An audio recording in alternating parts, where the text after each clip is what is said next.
We're good. We're on.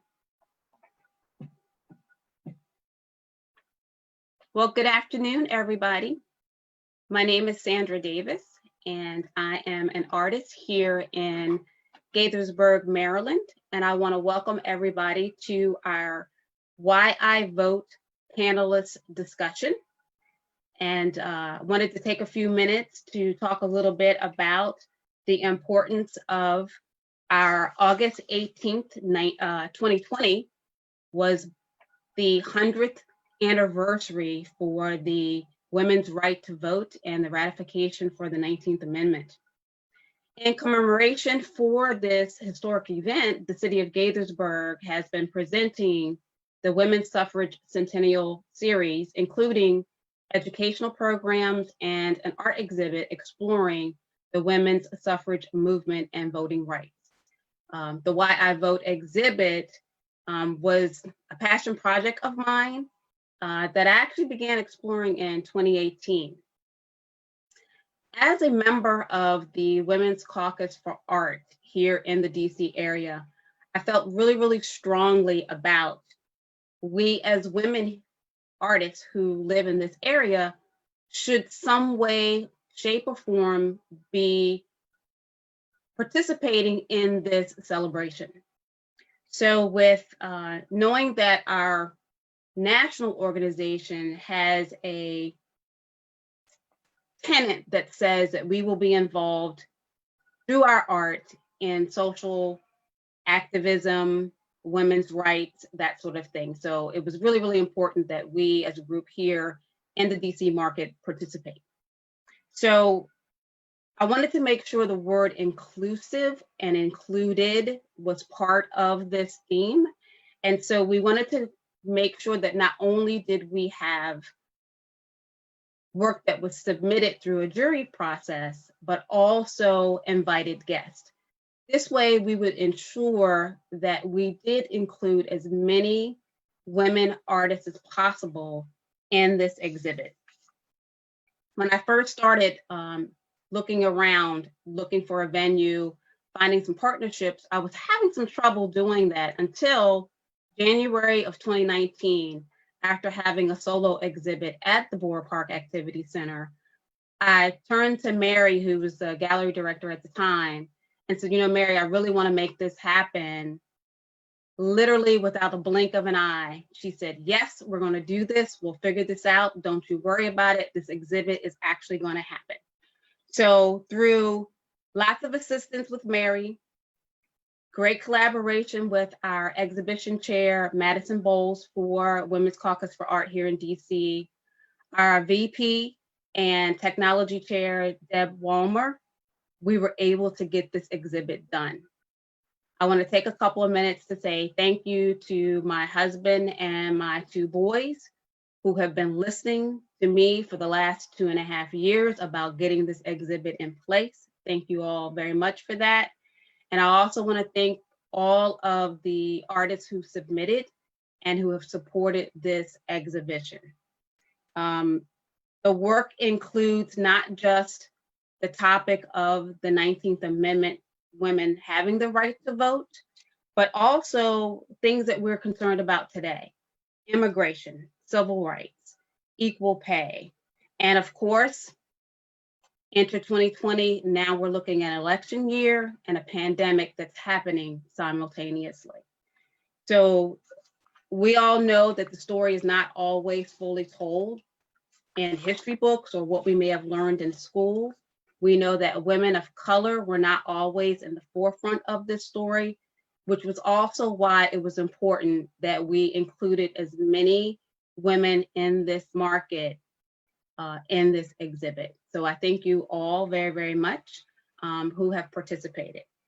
I want to take a minute to introduce our panel. And we have Ann Burton, who is our guest juror from the Black Rock Art Center in Germantown, Maryland. We have Mary WEISS-WALDHORN, who at the time was a gallery director for this exhibit.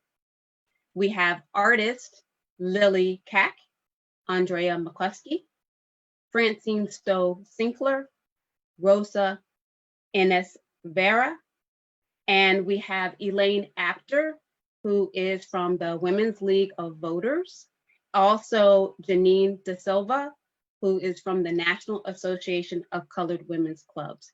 Welcome, ladies, and welcome, guests. We're going to start off with some words from Ann Burton, our guest juror. And Ann, you can take it away.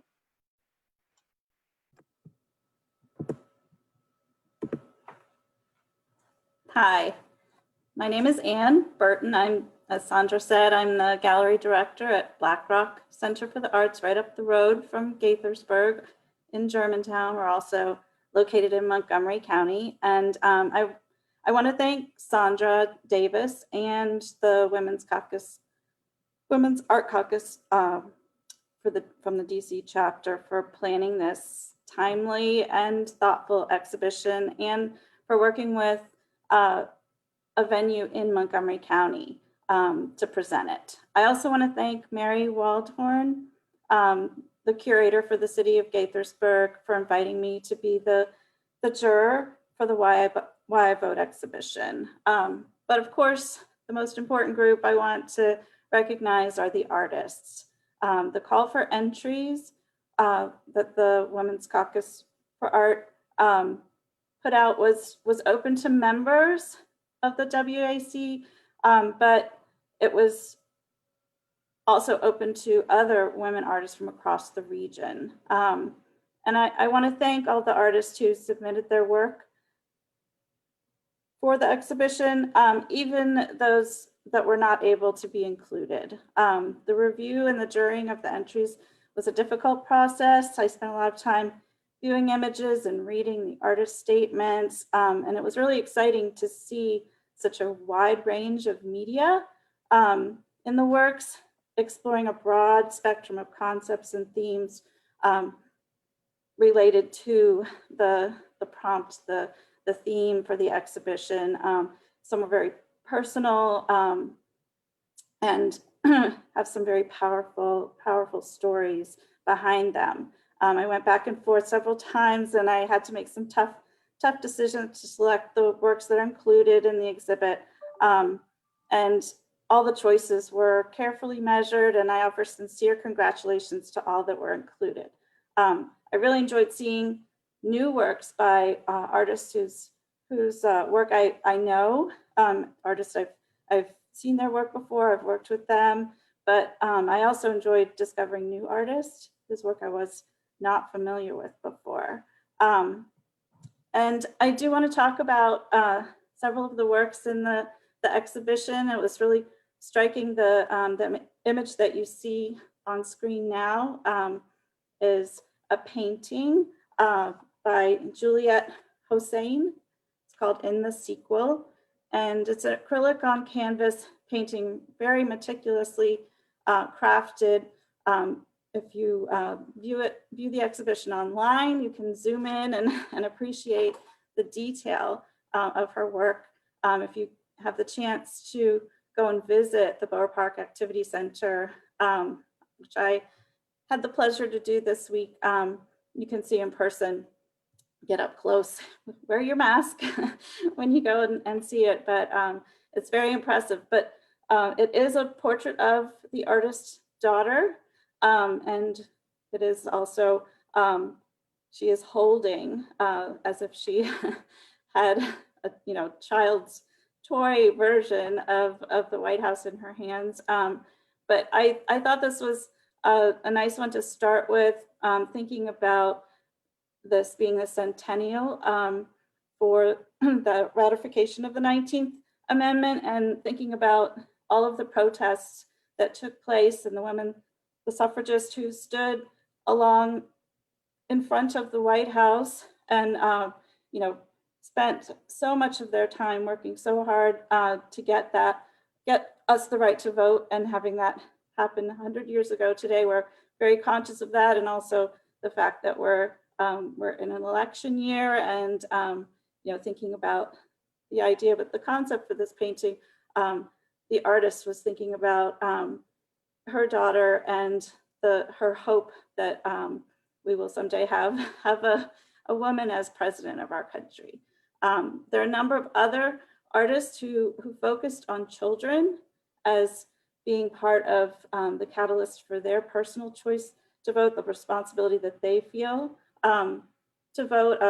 Beth Altman has a photograph in the exhibition, which is actually 2 children who participated in a protest. And they were actually at the March for Our Lives, and very powerful thing that people are including their children in the protests that take place. Linda Lowry has a beautiful encaustic painting of 3 young, very young, newborn almost, triplet girls who are on a pink blanket, and you might think like, oh, it's just a pretty picture of 3 little people, but I see it as a symbol for one of the powerful reasons that we have the responsibility to vote. And each time we have the opportunity to do that, we're voting for ourselves, but also for the future, for the children, and what will happen to our country and things that will affect them. Catherine Richards has a beautiful painting, an oil on canvas called Stone Age, which has a view of a young boy, actually was her son, wading in the water and picking up stones that he remembers still, now that he's 17, that scene of visiting, and she was focusing both on his life, his experience, but on the environment. And if you can switch to the next slide, please. There are a number of artists who are focused on the environment in the work that's displayed. Rosemary Fallon has 3 photographs that are actually framed and presented separately in the exhibition in a series, which is the title for each. They're in a series for a homage to Rachel Carson, and they're actually scenes in a local Rachel Carson Greenway, which is in Silver Spring. But I think it's very powerful in us thinking about the inspiration and the suffragists who brought about the opportunity for women to vote, but the many other women have seemed to be inspirational to a lot of the artists who are in the exhibition. And Rachel Carson obviously was a great writer, a scientist, and is responsible for a lot of the environmental changes, alerting to climate change and trying to prevent things that are detrimental to our environment. And that's something that's very powerful right now, and all of us seeing horrible things happening with the wildfires and all kinds of effects from the policies that we do have a big responsibility when we vote to consider. Megan King is an artist who is in the exhibition, and her piece Wade in the Water is a somewhat abstract but very powerful mixed media piece that includes a photograph and is focusing on the effects of the choices that we make, the things that we buy and we use, and the waste that enters our ecosystem. Deborah Walmer has one of the largest pieces in the exhibition called The Trees Are Calling. It's an oil on canvas painting of actually a scene close to where the gallery is located in the Seneca Greenway Trail. Really striking piece that is helpful in reminding us of the beauty of our, even in our local areas, we have to consider what's happening in our votes for the elected officials in our close area in our counties, in our cities, but also the bigger picture, the national stage. Madison Bowles has a mixed media piece called Empress, which includes collage and some very beautiful, layered, and almost three-dimensional effects. And she's focusing on the assaults on our planet in her piece as well. There are a few other environmental pieces. Bonita Tabakin has a very powerful mixed media painting that includes some layers of fiber in addition to the oil and acrylic paints on her canvas. It's called Monument Preservation.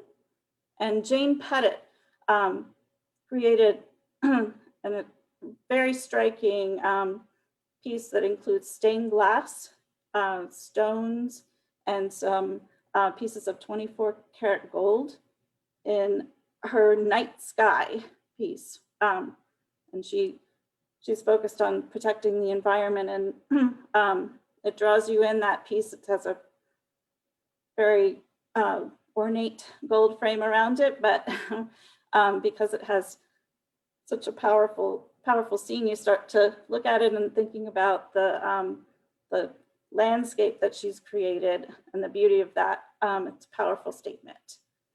And if you could switch to the next slide, please.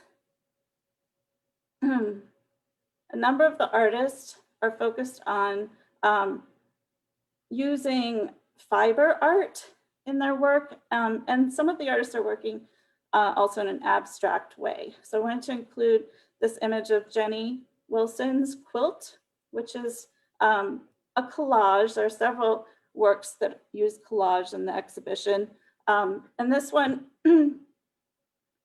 does not have a specific theme, but I do think that the idea of the layering and the connectedness and the way that the pieces are put together, it kind of has a reminder of all of our responsibility and all of our interconnectedness, that in our democracy, you know, everyone is important. We're all much more aware of how what we do affects other people right now. And I thought this was a nice piece to highlight, but there are several artists who are actually making quilts and working with fabric and stitching in their work. Carol Williams, whose work you can view in the online exhibition, has two very powerful quilts that include one piece called The Flag of the United States of Ammunition, and she includes small metal pistol buttons and a little toy pistol on there. It's a traditional looking quilt that has a very powerful message included. And Holly Stone, who works with embroidery on sheer fabrics, it's silk threads and all kinds of different layered mixed media, has a piece called Why Women Should Run the World. It's a smaller piece, but it draws you in with the words that she's written on the page and the imagery that she stitched with her threads. So we could switch to the next slide, please. Two other pieces that are in the exhibition that include fiber art and stitches and beading are the two that you see on screen now by Bonnie McAllister. They're quite small pieces. They were created, I guess, on an embroidery hoop, both of them. On the left, we have Representative Ilhan Omar, and on the right, we have Greta Thunberg. They're both portraits of women who are very active in helping to shape in our country and internationally to bring awareness to a variety of different concerns that we have, but there are women who should inspire all of us in the work that they have done, and the roles that they play currently in bringing awareness to issues. That I find the technique that she used and the combination of the techniques that we often consider to be things that generally women would, do embroidery and quilting. I think it's a beautiful combination, but a very modern treatment of quilting and fiber art work. There are other artists who have created pieces that are looking at very current concerns for women, and those are included in the exhibition. Kim Foley has a small but powerful piece called Keep Abortion Safe. Pauline Hudel-Smith has 2 posters in the exhibition. They're graphic but beautiful pieces. There's a piece called Vote, the 19th Amendment. And then there are other artists who are working with themes that focus on food insecurity and other issues. Linda Andre has a beautiful painting called Survivor. Some of the artists chose, there are several beautiful paintings in the exhibition, that many of those are large. Jeannie Sullivan has a painting called Lady of Letters. It's mixed media and includes layers of collage. Rosa Vera, who you'll hear from soon and see more of her painting called We Are Many and One, which is a very inspirational piece. And then Alicia Christie, who has a watercolor called Voting Matters. You can switch to the next slide. And the last piece I wanted to show is by artist Marla McLean. While the exhibition call for entries specified that the work needed to be 2-dimensional, meaning that it had to be hung on the wall, because if you were able to go see the exhibition at Bower Park Activity Center, all of the work is hanging on the wall. It's beautifully arranged. Mary Waldhorn did a wonderful job grouping the pieces, and there are some small groups and then punctuated by individual pieces.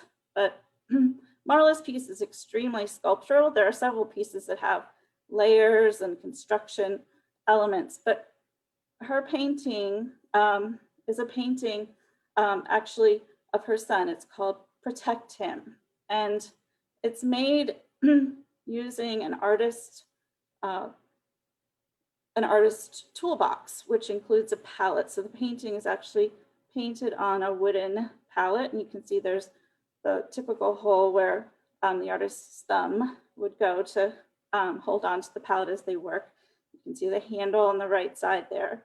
And she has a very powerful message in what she created. It's a beautifully done piece, and it holds a lot of meaning. You can see trinkets and prayer beads and vases and vials of things hanging down, symbols painted on the right there. But I think it's a beautifully done piece, but it holds a lot of powerful messages. And I know all of the artists have included in their work very thoughtful explorations of different themes, but I found that Marla's piece, this Protect Him, as well as she has a second piece called Too Many Vigils in the exhibition, which she had been attending vigils, and she collected them, and she wasn't sure what she would do with them, but they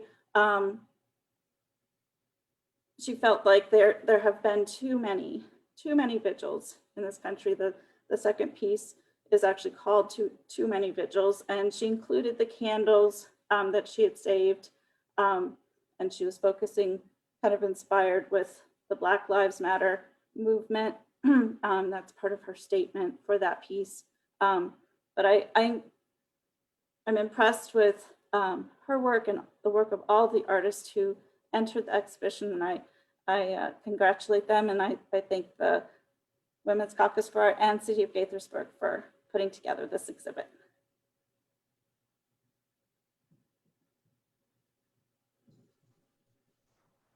Thank you so much, Anne. It's always nice to hear the jurors' point of view and some of the things that you were looking for as we were putting this exhibition together. And I want to take a few minutes to have Mary speak about the importance of our collaboration with the City of Gaithersburg, in addition to the ability to have invited artists as well as the jury work as well. And okay, Mary, I'm going to turn it over to you. Hello, everyone. It's wonderful to be here. It's wonderful to be able to have a collaboration with the DC chapter of the Washington Women's Art Caucus. It's wonderful to have chosen the right juror for this show, because Anne certainly was very thoughtful about how she discussed the work. And I'm very privileged and happy to work for the City of Gaithersburg, because the city is a very inclusive city, one of the most inclusive, diverse cities in the whole United States of America.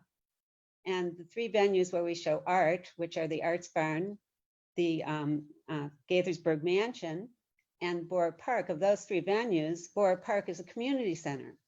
And in that venue, we always try our hardest to show work that will either educate, of course, about art, or we'll have some kind of way of showing the inclusiveness and diversity of our community. So it was a perfect match for us to work with the Washington Women's Art Caucus.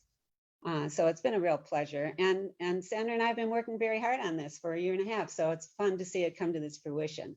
I also want to thank some people behind the scenes here today, because certainly this is new for me. I want to thank Jeree Donnelly and Jenna Ashman and Deb Walmer and Cindy Mahane for doing the technical parts of this program, because without you, we wouldn't be here today. So thanks very much for all your help. On the screen, you see two pieces. And the first piece that you see is called U.S. Border Tragedy by Linda Slattery Sherman.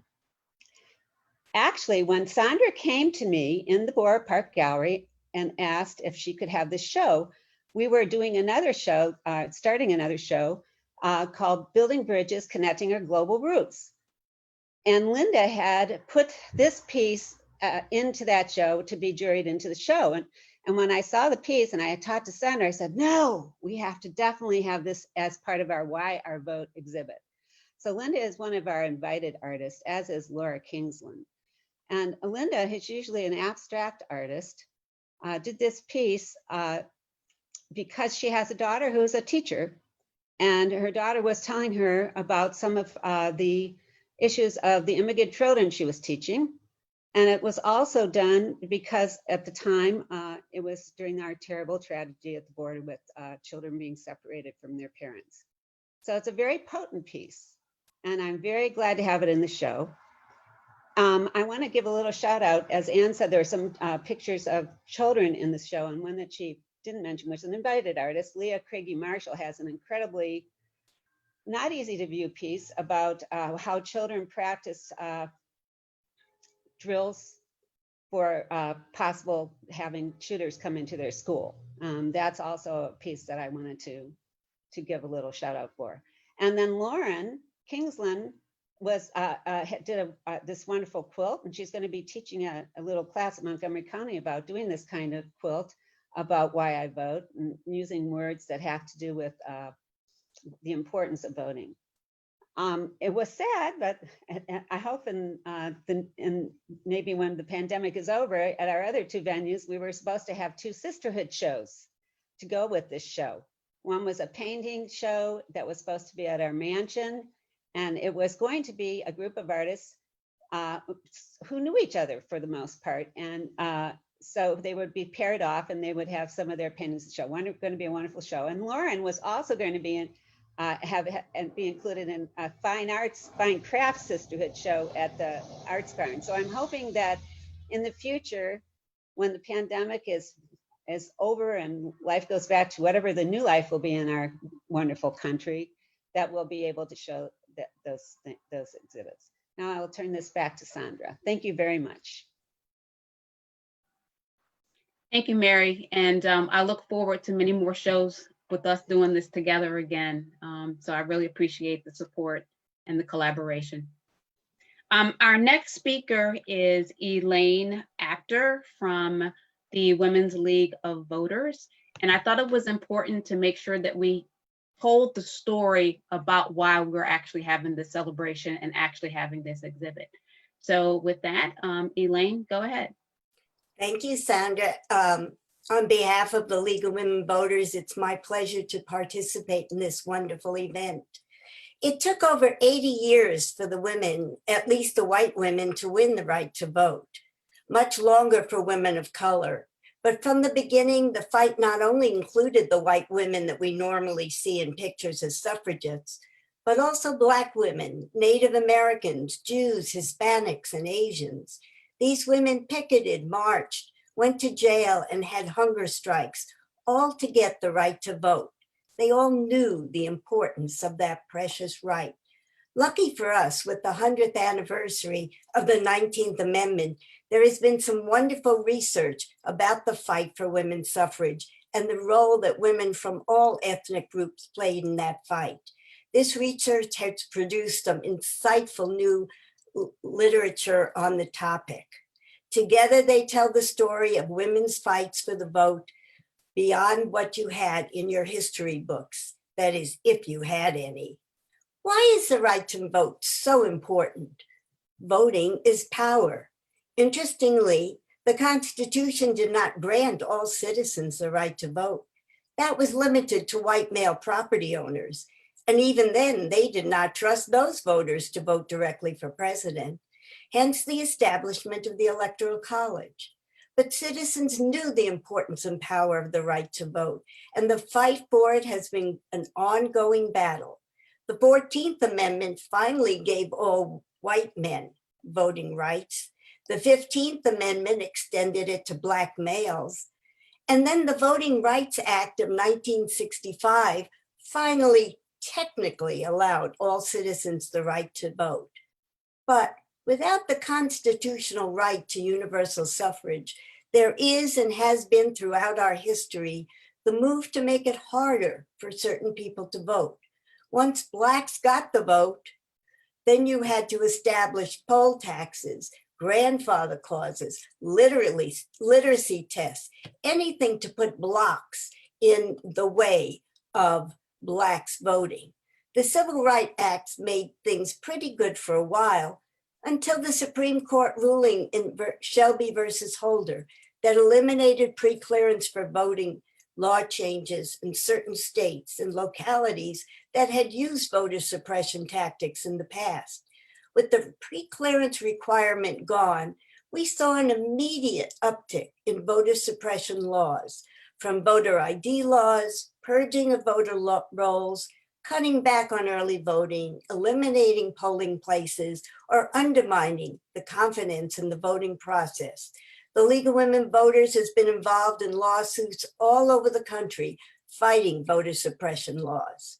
The fight for the right to vote seems unending, and you have to realize that if those in power thought that your vote was not important, we would not have all these voter suppression tactics. With the right to vote, though, comes responsibility. The League of Women Voters was formed to educate these newly franchised women voters on the candidates and issues in a nonpartisan basis. They are still doing that 100 years later. That responsibility to be informed voters is important now as it was in 1920. Does my vote count? Oh, a capital Y, a capital E, and a capital S. If you do not vote, you're giving your power to choose the person who is going to represent you to someone else. All candidates, especially in local races, have won with as little as one vote, also candidates. In presidential races, with the Electoral College winner-take-all rule in every state but two, a candidate winning by a few thousand votes in a state receives all those states' electoral college votes. But it's not just the right to vote that was important, kind of was a baby step. It's fine to be able to choose your elected officials, but where does the power lie? In those elected officials. Therefore, that is where women should be. They should be the elected officials, the ones making the laws. We need a woman's perspective in all legislative bodies. The League of Women Voters' first fight was for child labor laws. Women's health issues were virtually ignored until women were elected. Childcare issues, equal pay for women, spouse abuse are just some examples of issues that are priorities for women that need a voice in our legislative bodies and as our executive officials. So I urge you to exercise that voting right that your foremothers fought so hard to obtain. Educate yourself on the issues and the candidates. And if you really want to have some say in the future, work for a candidate or issue of your choice. And better yet, if you can, run for office yourself. But right now, the message is get out and vote. Your vote does count. And I want to thank you again. The arts have always been in the forefront of facing hard issues, so I will turn it back to Sandra. Thank you so much, Elaine. There's so much to learn, and we're going to keep this moving. And Lily Kak is our artist that's going to be speaking about her work. Thank you, Lily. If you could share your thoughts on this dual pandemic that we're currently in. Thank you, Sandra. I just want to thank everyone for inviting me. I am so privileged and honored to be here and to be able to share one of my pieces of work. So I would like to talk about my painting called Your Breath Counts, Vote for Change. My painting combines three significant historical events because today in 2020, history is repeating itself again. 100 years ago, the women's suffrage movement culminated in a historic, hard-won right for women to vote. And we are facing one of the most consequential elections this year in 2020. 100 years ago, a pandemic swept across the earth, killing over 20 million people. And today in 2020, we are right in the middle of the coronavirus pandemic this year. 400 years ago, the first African slaves arrived, marking the beginning of the racial pandemic. And we are still fighting racial disparity today. Just a couple of months ago, when the pandemic swept across the world and the Black Lives Matter movement galvanized the US, I was struck by a core theme that ran through both the racial pandemic and the coronavirus pandemic: the inability to breathe freely. In the streets, I could hear people shouting in anger, "I can't breathe." In the hospitals, I could hear patients gasping because they couldn't breathe either. And what struck me is that our best hope to address both issues was to vote for change. So I put those concepts together in this painting, and I'd like to go over it with you just to share with you what I was able to depict in my painting. So I hope you can see this because I want to sort of go over these concepts with you.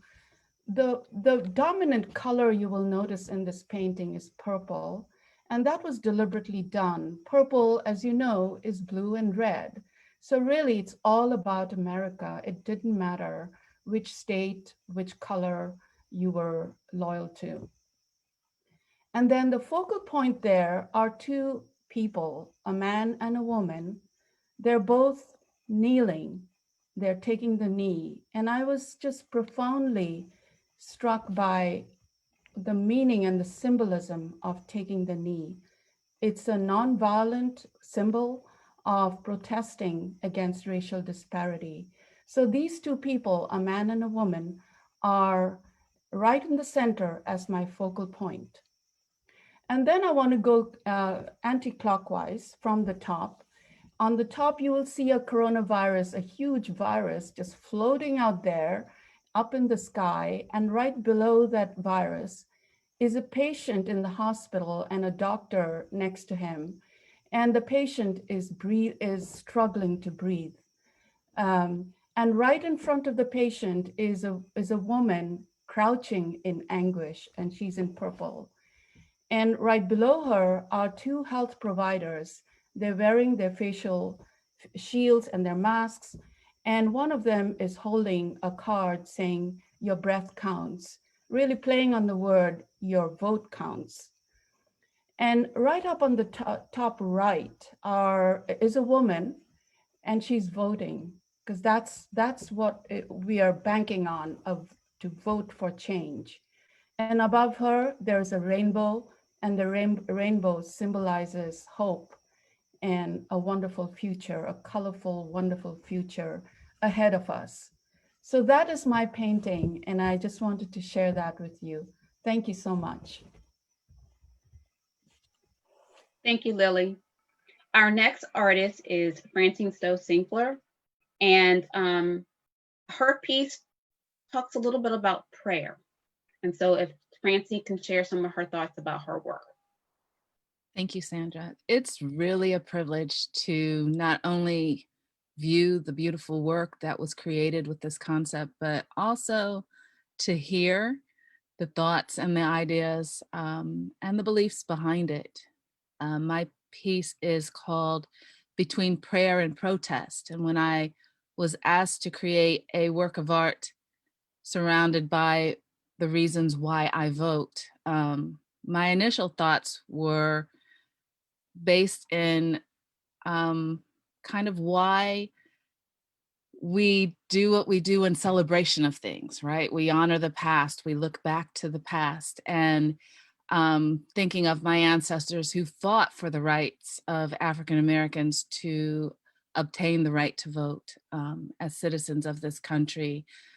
But when 2020 hit, and I think it's going to go down as a year of significant transition for everyone. The past and the present kind of came head to head, and it seems to be a recurring theme I'm hearing from my fellow artists. But I really had to stop because it was a pivotal moment when I repeatedly started to realize that we were fighting for humanity, and it was far from over.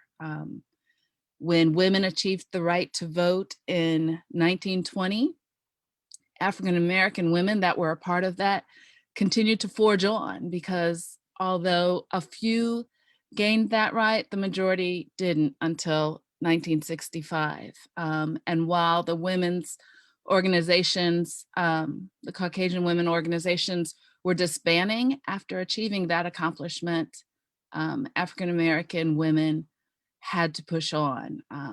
So between prayer and protest is the acknowledgement that we vote, and it is significant, but we do it, we pause, we vote, and we keep pushing, we keep fighting. In art, in the classroom, at work, at the polls, definitely, our voice as African American women matters. And although we hurt because of the anguish of our community, we keep speaking, we keep protesting, we keep praying for the well-being of our communities, our families, and this country. Thank you, Sandra. Thank you so much, Francine. That's a perfect segue into our next guest, Janine da Silva from the Association of African American Women's Colored Clubs. And so, Jan, I'm going to turn it right over to you so we can stay on time. Thank you. Thank you, Sandra. Good afternoon, everyone. First, I'd like to give a big thank you to Sandra Davis and the Women's Caucus for Art of Greater Washington, D.C. and the City of Gaithersburg for hosting this art exhibit and inviting me to participate on behalf of the National Association of Colored Women's Clubs Inc., also known as NACWC, which is what I'm going to call it during my presentation. Right now, I'm coming to you from New Bedford, Massachusetts, where I'm a member of Martha Briggs Educational Club, and I'm also the state president of the Massachusetts State Union of Colored Women's Clubs. We are affiliates under the NACWC umbrella. First, I want to set the scene for what life was like for African Americans during the 19th century. After the Civil War, we had 12 years of political freedom, economic freedom. I use the word freedom very loosely, but it was freedom compared to what came after 1877 with Reconstruction. The 15th Amendment had given African American men the right to vote, but after 1877, with the uprise of the Southern white supremacist movement, those votes were no longer allowed. We had the institution of poll taxes, reading requirements, and men lost most of their rights to vote until the advent of the Voting Rights Act of 1965. As part of that, there was an increase in lynching. Ida B. Wells Barnett was researching lynching in southern states and forced to leave Memphis for Chicago because of personal threats to her. And I'm using her to set the scene for what happens next. During this time, there was also an increase in Jim Crow behavior. It was a very oppressive time for African Americans in the South and the North, where their legal status was constricted right before their eyes. A lot of African Americans took educational opportunities. There were people who went to college. These opportunities were available, but not all could attain them. Women worried about their families and opportunities for their children, and African American women were advocates of universal suffrage, but only able to do their advocacy through churches and community organizations, because the National Women's Suffrage Association and the American Women's Suffrage Association were not friendly to African American women as members, and never had been, even since the Seneca Falls Convention in 1848. So with all that setting the stage for why we needed an organization like that, the National Association of Colored Women's Clubs grew out of women who were active in their local communities, especially around the issues of children and education. There were white women's groups who did the same thing. The Federation of Women's Clubs held conventions in Chicago, Philadelphia, and Louisville, but this all-white organization failed to admit colored women's clubs as either full members or affiliates, in spite of the fact that colored women were just as accomplished in many areas, being doctors, lawyers, college grads, teachers, businesswomen, or pursuing music and literary pursuits. The big bombshell of this time period was in 1895. During this year, I'm kind of, my notes. In 1895, Ida B. Wells had gone to England to speak about her lynching research and talk about lynching in America. Her hostess, Florence Valgarny, received a letter from John W. Jacks, the president of the Missouri Press Association, in response to her invitation to Miss Wells. Part of Jack's letter stated all colored women were prostitutes and natural liars and thieves who were wholly devoid of morality. This being said about colored women in the United States created an uproar. As a result of the letter, in 1895, Josephine St. Pierre Ruffin, president of the Boston's Women Era Club, made a call to confer across the United States to all colored women's clubs to address Mr. Jack's slanderous words. The three-day conference was designed to consider the vital questions concerning our moral, mental, physical, and financial growth and well-being. And although the matter of a convention has been talked about over some time, the subject has been precipitated by a letter to England written by a Southern editor and reflecting upon the moral character of all colored women. This letter is too indecent for publication, but a copy of it is sent with this call to all the women's bodies throughout the country. That's a quote directly from Mrs. St. Pierre Gaudens's letter. In 1895, women from 16 states answered the call and came to Boston, and this meeting resulted in the National Federation of Afro-American Women. And this was not the only group of women who were meeting at this time. Oh, before I go on to there, I just wanted to give you some more information about the Jack's letter. The reason why these women wanted to confer was they gave 3 reasons. They wanted to feel the cheer and inspiration of meeting each other. They wanted to talk over those things that are of special interest to us as colored women, such as the training of our children. And we are a large and growing class of earnest, intelligent, progressive colored women who, if not leading full, useful lives, are only waiting for the opportunity to do so, warped and cramped from the lack of opportunity. So, they had a purpose for the meeting, and quite a few women came. At this time, there were other women's groups. There was a second national group, the Colored Women's League, which was formed in Washington, D.C. to address some of the same concerns. And with these 2 groups meeting, they decided that maybe it would be better if they were able to join up and form one organization. So in 1896, they held separate conventions, and then realizing that there was more strength in unity, combined to form the National Association of Colored Women. Clubs was added at a later date, with Mary Church Terrell being elected the first president. At that convention, 73 delegates from 25 states attended. Some of the major goals of the NACWC focus on the improvement of home life for colored families and the development of free kindergartens. Mary Church Terrell said in a speech in 1898, "Only through homes that a people can become really good and truly great. Improvement of homes brings the light of knowledge and the following of the gospel of cleanliness by showing the best ways to sweep, dust, cook, wash and iron, and rearing children." So there was a purpose for these women to meet. And it's usually not known to most of us in the United States. I agree with Elaine Apter when she gave her very thorough synopsis of history at that time. I'm just adding a little bit more to the story because I do realize that we don't get that information in schools today. So I hope this helps people think about these issues a lot more in depth. And what did the NACWC do about suffrage? Well, first NACWC President Mary Church Terrell was very active in the civil rights and human rights movement until her death in 1954, right after the Brown v. Board of Education Supreme Court decision. And NACWC member Sarah J. Garnett was a founder of the Equal Suffrage League in Brooklyn, New York, the only colored organization in Brooklyn representing the cause of equal rights. As I mentioned earlier, Ida B. Wells Barnett was president of the Alpha Suffrage Club in Chicago, and they educated the community about candidates and local issues that appeared on the ballot.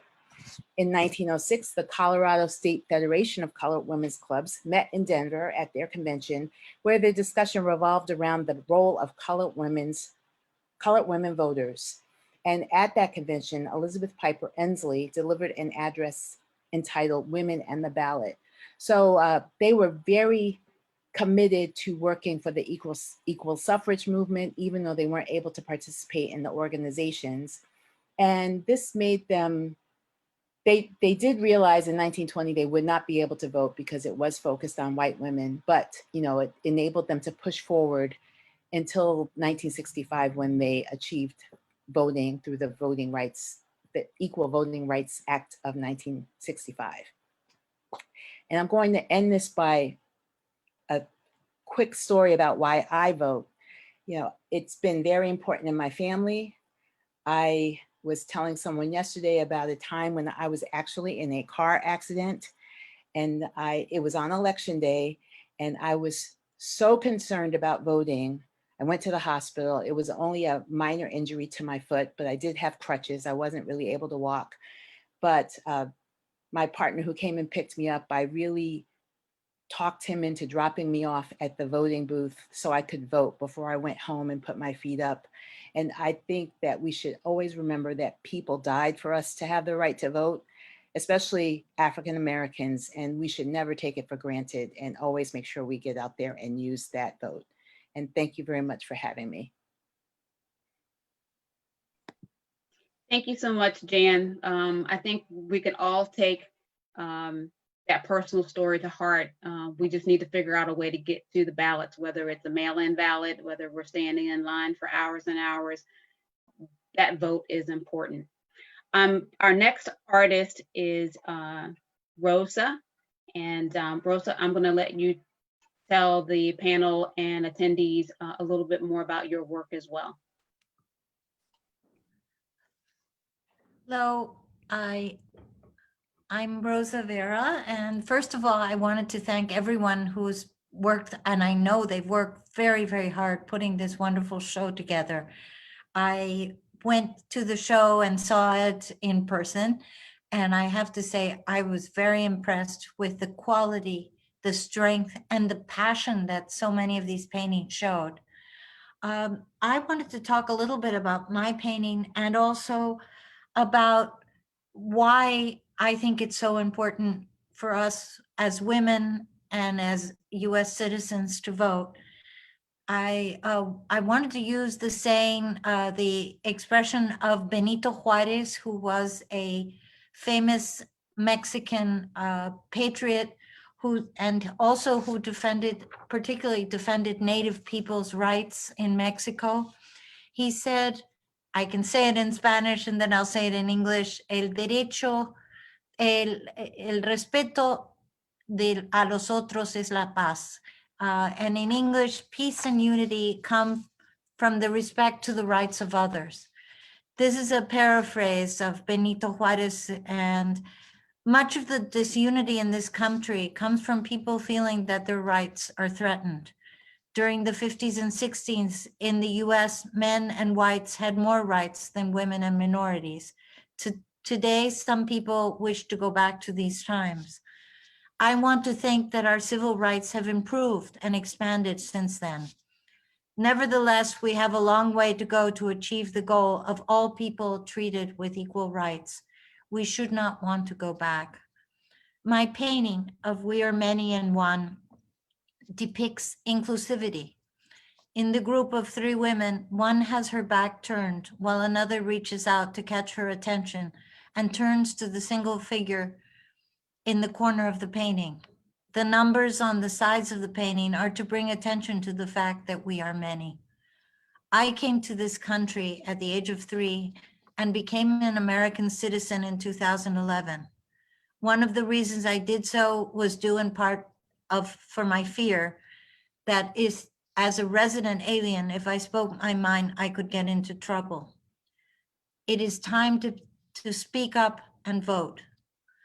Voting is the most important part of citizenship so that all our voices can be heard. We must fight for this right and ensure that all are included.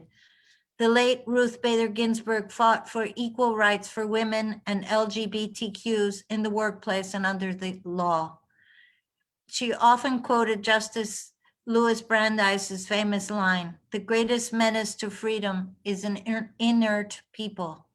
And she advised people to fight for the things you care about, but to do it in a way that will lead others to join you. Of Justice Ginsburg, former US attorney and law professor Joyce said, "We should honor the life of RBG, American hero, by refusing to give in, refusing to back down, fighting for the civil rights of all people, and demanding our leaders honor the rule of law. This is our fight now." And I just wanted to say I'm wearing a "Vote, Your Life Depends on It" t-shirt. Thank you. And I'll send this back to Sandra. Love your t-shirt. Thank you for that. The last artist that we have to speak about her work is Andrea McCluskey. And I was really, really struck very personally about this piece. So we're really, really glad to have this included. And Andrea, you're up. Thank you so much, Sandra. Thank you to the artists, the other artists and organizers of the exhibition. I'm so excited to be a part of this group. I just have been getting tingles listening to everybody's talk. So my piece is entitled "First Aid, Stuff the Ballot Box." And I wanted to talk a little bit about how I came to this point, actually. When I was 13 years old, that's when the 68 Democratic convention was happening, and I was watching all the protesters being beaten in the streets. And I also, right after that, remember the Kent State shootings of the young people who were murdered on that hill in Kent State. At the same time, while living in Annapolis, I saw the Black Panther Party come into town and help feed the children there. And at the same time, I was reading the op-ed pages of the newspaper where they were vilified. So I was sort of becoming of political age then. Also, I saw the retaking of Wounded Knee by the First Nations peoples here. And then after that, there was the Move On bombing of the Move House in Philadelphia. So all of these things were part of my upbringing, part of my political understanding of the United States and how things weren't as settled as some of my other white friends thought, because their lives weren't impacted in the same way as some of, my Black friends and also my First Nation friends were affected in the same way. So I found the first aid box, and when I did, at the same time, I got my primary ballots in. And so I was looking at these elements of the piece that finally came together. And I don't know if you can really see it here in the slide, but the ballots are printed on very ethereal, thin paper. And I wanted the piece to convey to people looking at it that it's such a fragile thing that we have in our hands right now, especially with all of the attacks on our voting by mail and making us feel insecure about our ability to vote. And then at the same time, when I was putting the piece together, there was people were using their cell phone cameras to make videos, make manifest these acts of violence against Black men and women in our society. So the Black Lives Matter issues were coming to fore at the same time. And I was seeing all of this going on. So at the same time, as this was going on, of course, we have the pandemic underlying all of this. So again, some of this is history repeating itself, and yet I wanted to focus on, I put 3 Band-Aids on the box, and one of them is for the George Floyd Justice and Policing Act. There was another Band-Aid for the Justice for Breonna Taylor Act and the John R. Lewis Voting Rights Act. Now, today, since putting this piece together, of course, there could be so many Band-Aids. Looking at all the pieces in the show, when I had the opportunity to go down and view the show and see it online, there are so many issues. And I'd like to end just by saying how all these issues, all of our issues brought together in this beautiful and powerful art show it's going to allow the voters who are coming to the Borer Arts Center to see and reflect on all of the issues that are at stake and how voting really matters. And thank you so much for having me, and I'll throw it back to Sandra. Sandra, thank you. So if we can bring all the, kind of bring this all together. And like I said, when I started thinking about this back in 2018, I had no idea that we would be in a pandemic, or we would see the death of so many African-American individuals happening within this time frame. I just knew it was really, really important to include all of our individual voices and reasons on why it was so important to vote and to have this celebration for the 19th Amendment. There's probably going to be more stuff happening. There's more things to be coming. There's more reasons to vote even before getting this exhibit pulled together. And I really, really want to say thank you so, so much to all of the participants today on the panel. I want to say a huge, huge thank you for the artists who submitted work. And again, as Anne had mentioned before, whether your work was accepted or not accepted, the fact that you participated in this is just like voting. We've got to participate. We've got to get our vote out there. As individuals, we can make a major difference as a collective group. If we have time for questions, I know we're running a little bit over. Let me see if there's anything that's pulling up in questions. I do want to ask the artists, as you had originally gotten the work in prior to a lot of this unfolding, we were just learning about COVID in February and March. I know my work was already done for this exhibit, and I think had I had a chance to do another piece to submit, how I would have been affected, how my work would have been affected, knowing all the things that we know right now. So if anybody wants to, any of the artists want to expand on that question, did you find your work changing in this current environment? I can talk on that a little bit because it actually did change. That the piece between prayer and protest was not the original piece that I created to exhibit in this collection. So poor Mary, I just said, please give me a little bit of time, because it just felt so critical that I express what was happening in the moment, not just for other people, but literally just for me as an artist. So yeah, you got a completely different piece.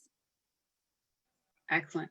I know for me, the piece that I have in called Equal Pay, unfortunately, we're probably seeing even more of an impact when it comes to pay equity.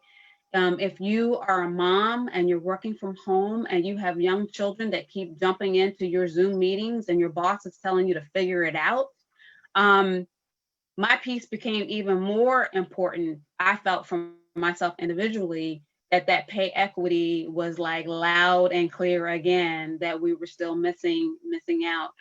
In addition to the piece called 82 Cents, you know, that was again a work of art that was speaking to that pay inequity. Lily, I know you had mentioned your work.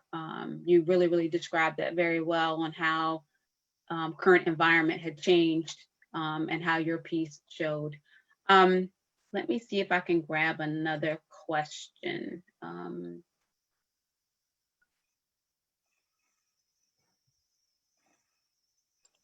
Let me jump in and see how my team is doing here. Do we have any questions from Facebook Live? I wasn't able to see anything yet. If anybody wants to put in our chat.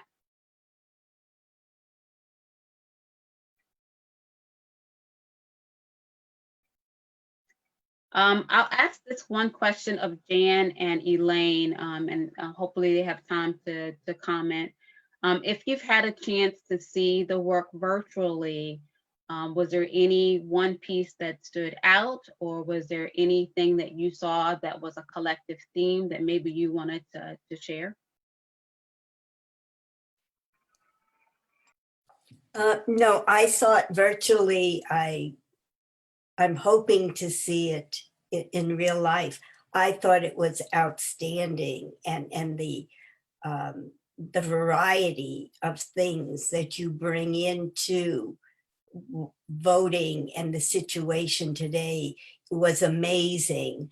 It just wasn't get out the vote, everybody vote. I mean, and there was such power behind some of the pieces. I was very, very impressed. I would agree with that. I was only able to see it virtually, and the colors that were used, the themes that were addressed, I was really surprised to see information about the environmental themes. I thought it would focus mostly on voting. So I was happy to see some other things included with that. And all the pieces told a story. So I thought it was a fantastic exhibit. Right. I really think it really proves that voting is more just casting your vote. It's what happens after that vote and the power that you've given for the environment and for healthcare and for women's rights and things. And that's what you're showing, is it's not just checking a box. Excellent. And another question for Jan, do you see a single issue that's important for African-American women right now, or women of color, that you see that's really, really imperative for this election? Oh boy, that's like a loaded question. There are so many. I don't even think you could pick one. We forget about the equal pay, because while with your piece, Sandra, it's 82 cents, but that's not true for African-American and Hispanic or Latinx women. They make even less than that, more on the range of 60 to 65 cents per dollar. So that's definitely at the top of my list. And with a lot of people being first, caregivers and first responders because of where they work in hospitals and CNAs and things like that, they are definitely suffering more with the pandemic than most people are. There's so many things that we could address with that question. It's lots of different answers. I just hope everybody votes on November 3rd. Yes. Excellent. My next question is actually for Mary. And she's like, what? We had talked a little bit about having the exhibit at Borough Park. And in this current environment we're in, how much of a concern did you have that maybe we wouldn't be able to put the show together at Borough Park? Well, actually, we're very lucky to have this exhibit at Borough Park, because as we know, in the state of Maryland, Montgomery County was one of the counties that was greatest hit by the pandemic and is not as open as other counties in the state. And luckily, the city of Gaithersburg did open at the community center at Borough Park. 37 people are allowed in the building at one time at this point, which is great. It's a large building, and so it's pretty safe to go view the exhibit. But even putting up the exhibit, as Sandra knows, she was with me to put up the exhibit. We are in a pandemic, and there is no joke. I mean, we wore gloves, we wore masks, but it couldn't be a more vital and important exhibit. And I'm just thrilled that we were able to have this opportunity. And there will be early voting at Borough Park for the city of Gaithersburg, the biggest venue in the city for voting. And there will be voting on November 3rd. So this is many people will see this show. Very happy about that. Did you run into any limitations on what could be shown, or what maybe we were edited to not be able to show? As a city, we have certain restrictions for the community. We said we did not want any images that had to do with political personages that were super highlighted in politics. We didn't think that would be a good idea. And we wanted to just focus on the issues at hand. We tried our hardest to be as inclusive as we could with the artists. And that's why we decided to make an invitational show as well, because we wanted to make sure that we had a broad range of women artists who were showing, and we didn't know when you do a jury show if that will happen. I think I would have liked to have even had more time to do more of that. But overall, I think it worked out well. And I'm going to leave one more question for Anne, and then I think will be closing out the session. But Anne, I know you went into detail with a lot of the work that was being shown, but was there an overall theme that you were specifically looking for as a juror, or was there an overall theme that sort of came across that maybe you didn't get a chance to highlight? No, I think that it's always different for during exhibitions. Sometimes the criteria is very specific. But obviously for this exhibit, there was such a wide open range of solutions that were submitted that I think in just looking at the work and considering, you know, the quality of the work as, you know, the crafted piece itself probably was the main criteria, and then looking at the appropriateness for the theme that was set for the show and how the piece would address that. Excellent. So if we can bring up the last slide that had some of the information about the exhibit. Again, we have in-person showing at the Activity Center at Borough Park in Gaithersburg, Maryland. If you're familiar with where Gaithersburg High School is on 355, it's right across the parking lot, so to speak. If you go to wcadc.org, you can see the exhibit in the slideshow there, as well as a virtual reality type of an exhibit. But we really encourage you, by wearing your mask, please go to the location to see the work in person. You really cannot get the same impact on seeing it virtually as you can in person.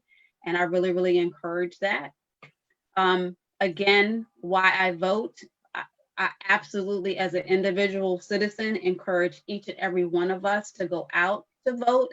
And again, whether that's in person, ballot, drop it off at the ballot box, whether you have to go stand in line, whatever it takes, we want to make sure that our voice is heard.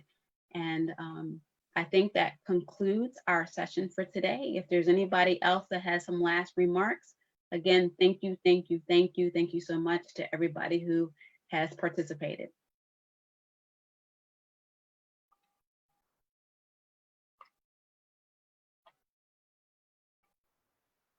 Okay.